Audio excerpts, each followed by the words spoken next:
You're now listening to the Adiel Gorel Show. Each episode, I'll bring you the latest news from my discussions with top health and wellness experts so that you can bring yourself into better health. Today, on the Adiel Gorel Show.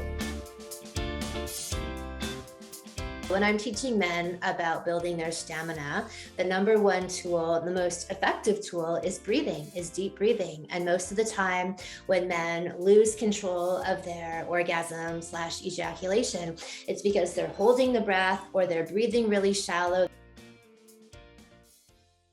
Hi, everyone. It's a joy to have you here with us. You know, we always strive to get you accessible and special information that you can implement in your real life and make your life better. And I'm very, very excited to have Kim Anami with us today. Kim will talk about a part of life for some reason is not as much covered in the Western society, but is vital to our health and well-being. So I'm excited. So let me just say a couple of things from what I've seen and super exciting about Kim. And Kim, thank you very much for being here with us. My pleasure. Thank you for having me. So Kim Anami is here to infuse more passion into our life and bed. Kim is a holistic sex and relationship coach, writer, and speaker. Her work is a spiritual synthesis of over 2 decades of Tantra, Taoism, transpersonal psychology, philosophy, and a host of quantum growth accelerating practices.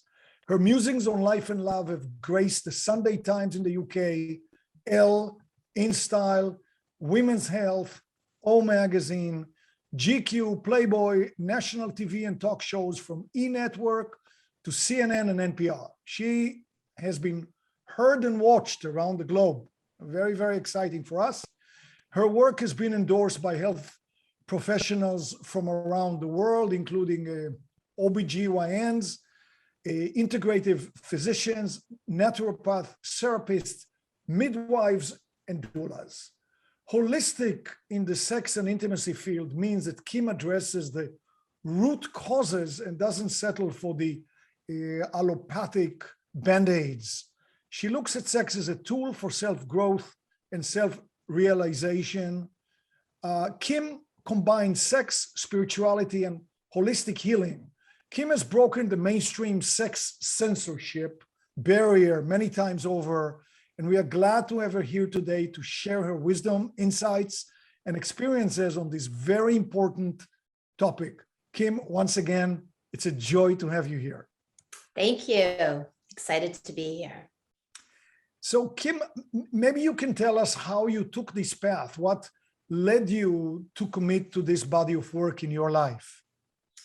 Well, from a young age, I had some very cataclysmic, transformational experiences with my own sexual exploration.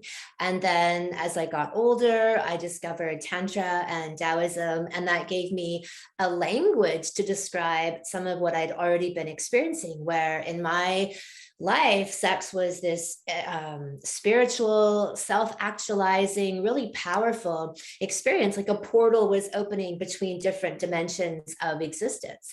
And so, of course, all the messaging we see in the mainstream is so much the opposite, right? Is that sex is really taboo and dirty and shameful. And then there's this really paradoxical message that everyone should, sex is in the media, advertising, pop songs, it sells toothbrushes and toilets and cars, and you're not really allowed to have it or enjoy it, right? And so I realized that these older ancient cultures had much more of the articulation that I was going through, that sex was this spiritual, enlightening experience.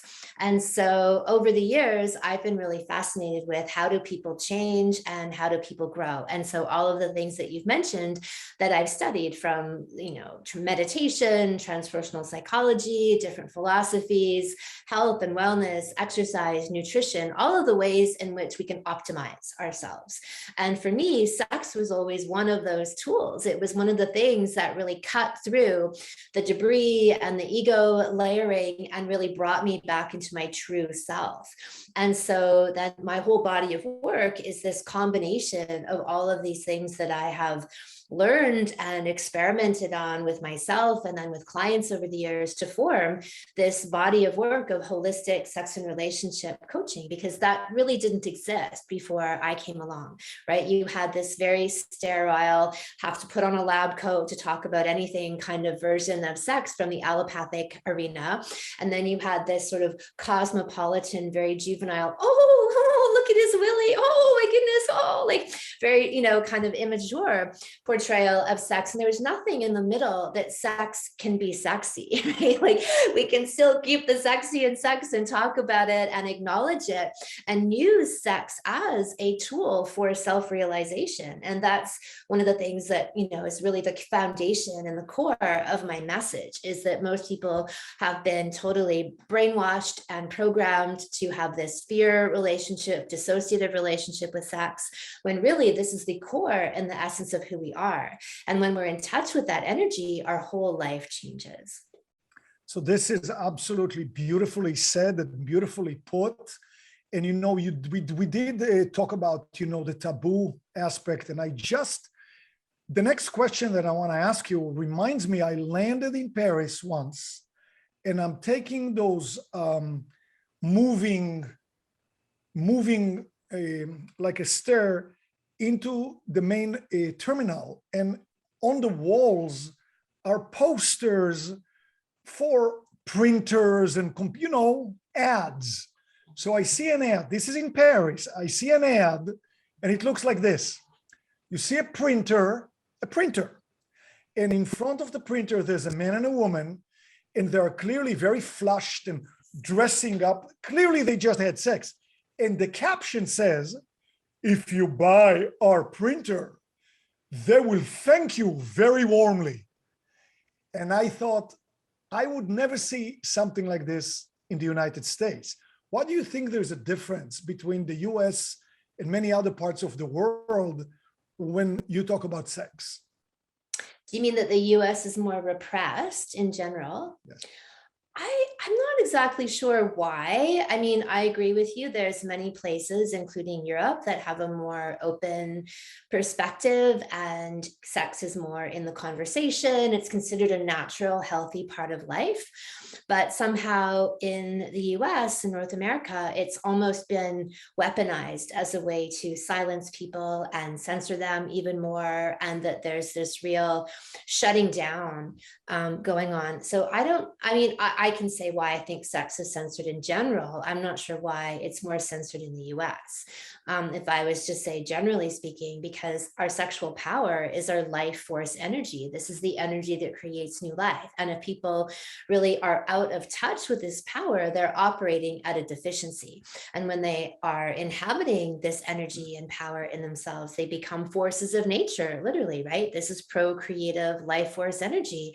And they can channel that into everything from their work to their creative projects, to their parenting, of course, their relationship, to their financial ability in life. Everything can come literally from your fingertips at the genitals if you're consciously knowing how to use this energy.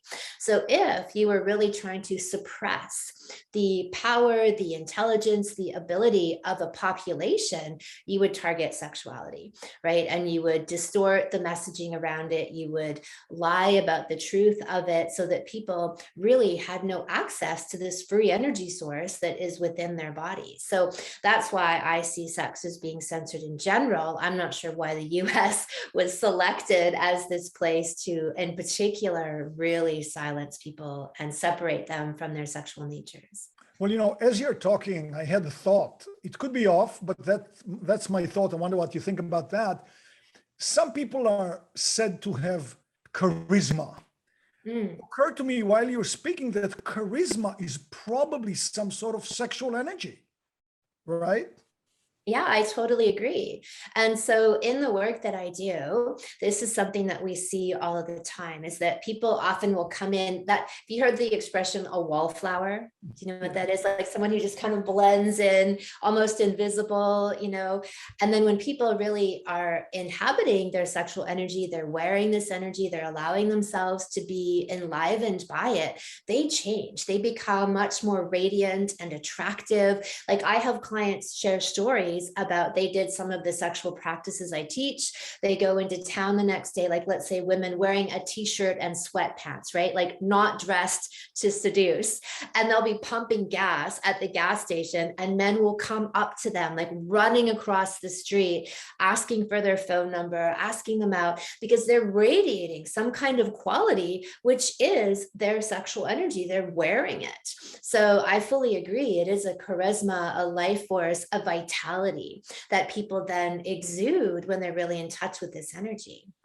So, also, I mean, I don't want to say just in this country, in many places, in most places, when people talk about sex, somehow it seems like, oh, sex, somebody penetrates, another person. But really, when I think about it, if two people walk together and they have some attraction between them, they merely hold hands.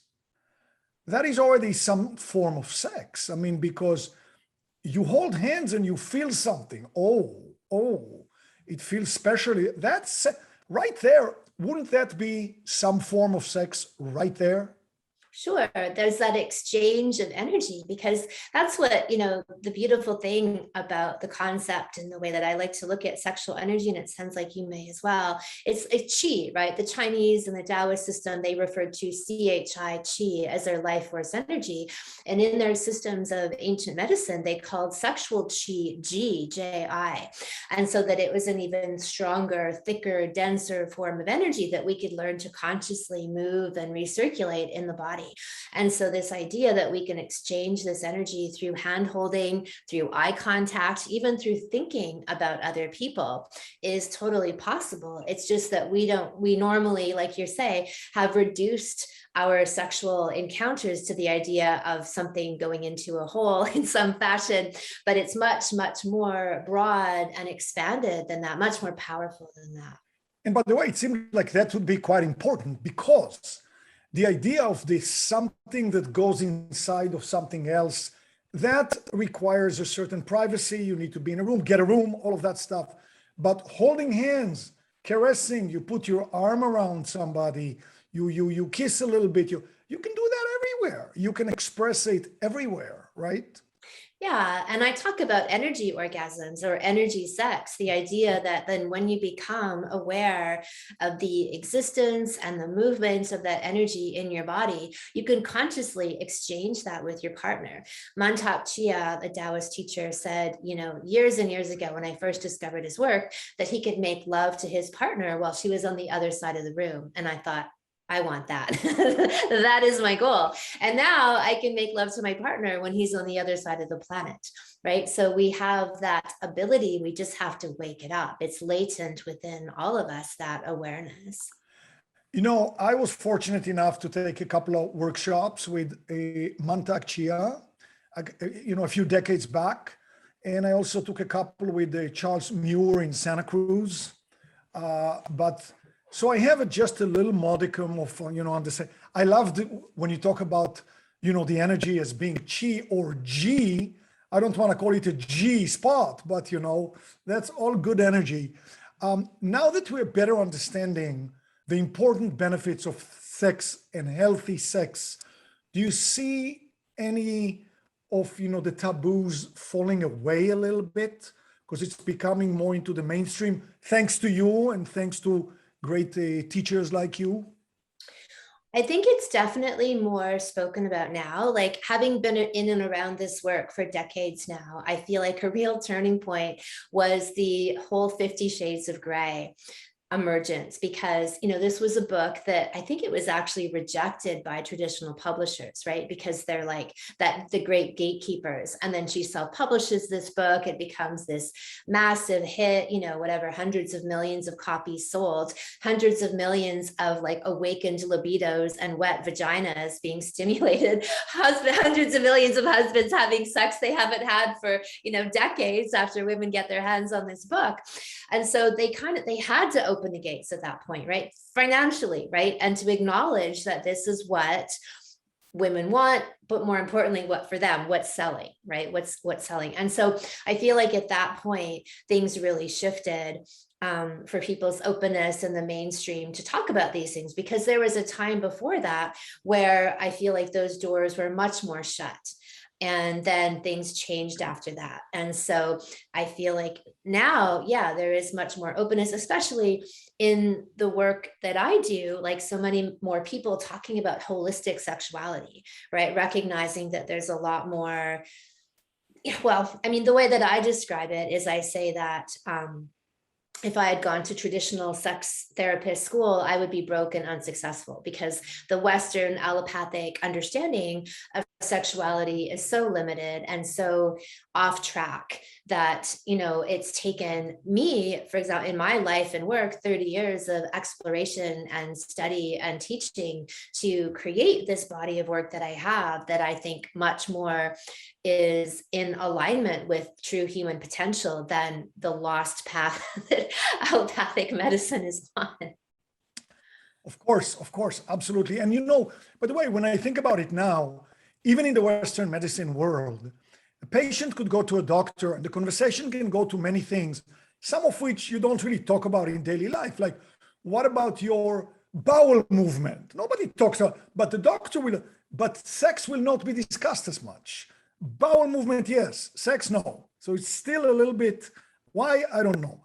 But I have a question for you about this. Well, clearly, when we talk about the heterosexual universe, and of course, it's bigger than just, the head. But for now, I'm just going to use, the heterosexual model, just for now. And so there is the male and the female, and there are differences. So being a male, I want to ask you a male question. So traditional Chinese medicine, and I have a lot of friends who are traditional Chinese medicine doctors, and they advise men, and Mantak Chia also, not to ejaculate too frequently. That doesn't mean not to have sex frequently, not to ejaculate frequently. So they generally feel that the Western male ejaculates way too frequently, and that lowers vitality, lowers that, charisma that we talked about. What is your opinion? And I know they go by age, at a certain age. I think for me, they want me to ejaculate once a month. That's a little daunting, but what do you think of all this? Look, I agree with that. After decades of observing and working with men and seeing the effects on them, is that the men who really do retain their vitality are either consciously ejaculating, they're recirculating that energy in their body, or they're not ejaculating at all. So as you said, that doesn't mean that they're not having sex. It doesn't even mean they aren't having orgasms, because a man can learn how to orgasm without ejaculation, which is really the best of all possible worlds. So I don't really buy into the prescription of the age idea. Maybe that's just sort of a handy guideline for people to wrap their head around. But I think that the name of the game is really conscious sexuality in general. And it's very easy for men to bust out, the most sort of coarse base level of sex for men, I would say, is sort of, even for women as well, busting out an orgasm to go to sleep, right? Oh, I'm stressed, I'll have an orgasm, I'll pass out, like a stress relief. Like that's just, and this isn't a judgment call. It's more about what kind of experience is giving me energy or taking away energy. And right, typically men in those experiences, they literally pass out. They are so depleted from spending that energy. The proof is in the pudding, right? Is that obviously there's truth to that, because as men or as women, we've all observed that energy just being gone. right? It's like lights out, game over. And so for many reasons, I mean, that also is a very abandoning experience for a woman, unless that man is having sex for an hour or 2 hours. If he's just the average male who is ejaculating within 3 minutes of penetration, Wham, bam, no woman, what's that? wham, bam. Wham, or pump, dump, schlump, I call it, is no woman is going to be sexually satisfied with that. So, You know, a very primitive way in which I describe it to myself, this is not very scientific, but here is one way that I look at it. I say, nature wants a good offspring. They want a good baby to happen. So it goes into the male, goes to your glands, to your body, and takes the best of the best, puts it in your testicles. Now it's there as sperm. Nature doesn't know that you're going to let it out because you're watching something on your laptop. But let's say you did, you just let it all out. What does the body do? Goes again to all your glands and takes the best of the best of the best and puts it in there. And if you're going to keep on spending this money in the bank is going to have very little. I mean, that's a primitive way of looking at it, I think.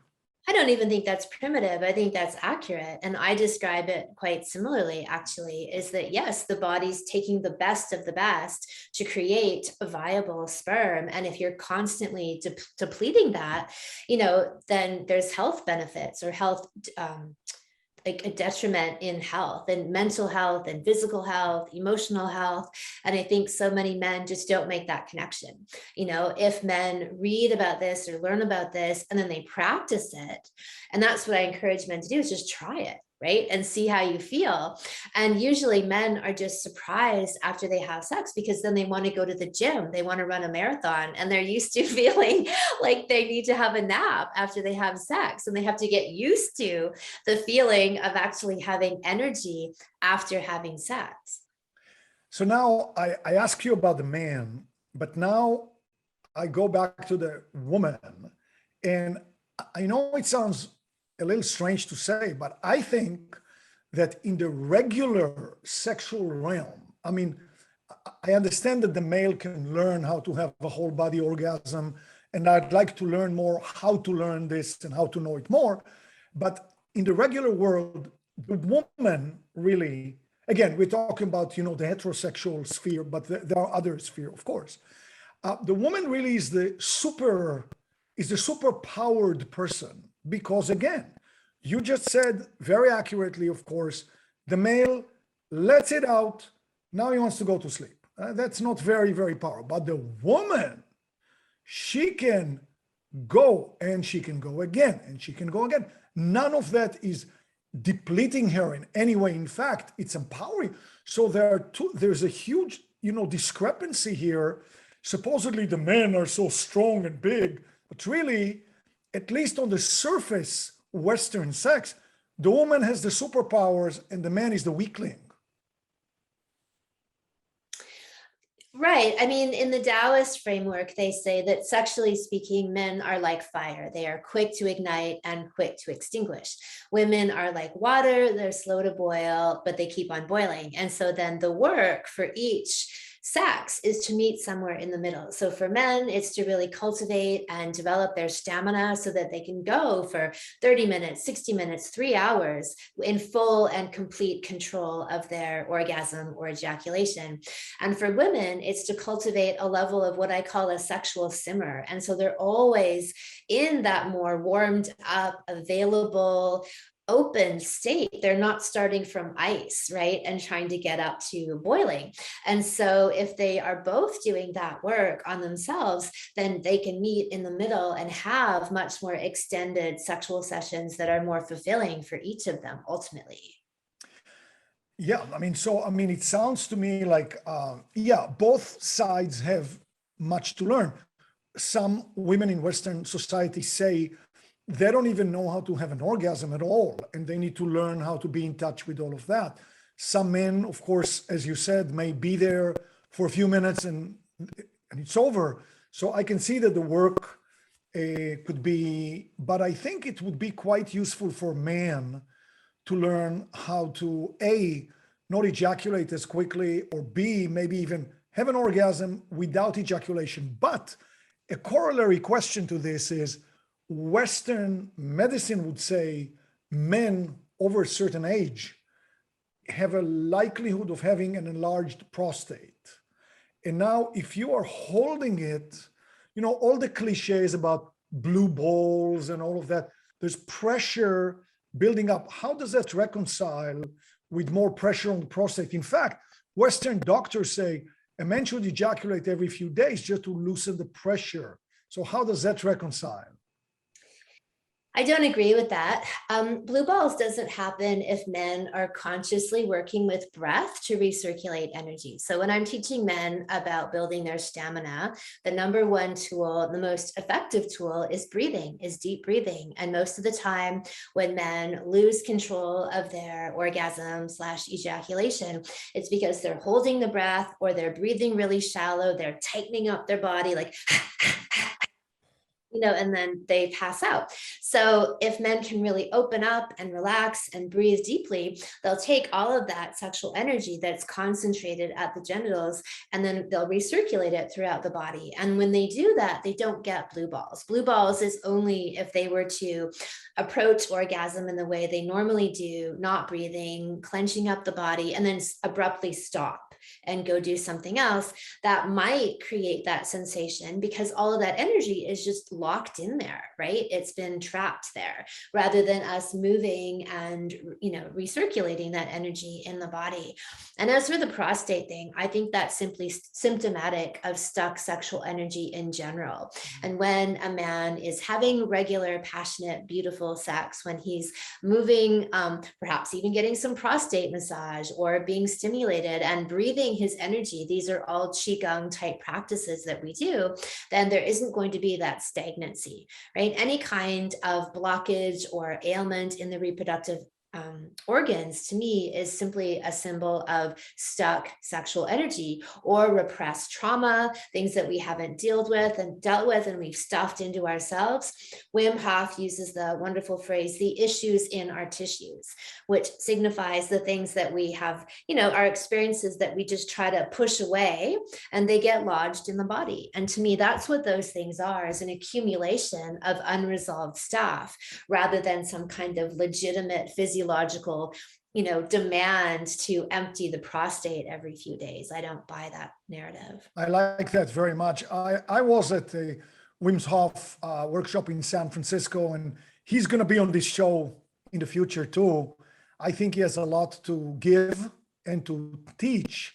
And I love, again, no sign. You look at him, just look at the guy, and he's oozing all of that type of stuff that we're talking about, right? Just, yeah. Stay tuned for part 2 of this interview. Thank you for joining us today. I know you love what's coming next in part 2. Be sure to click the subscribe button for more videos.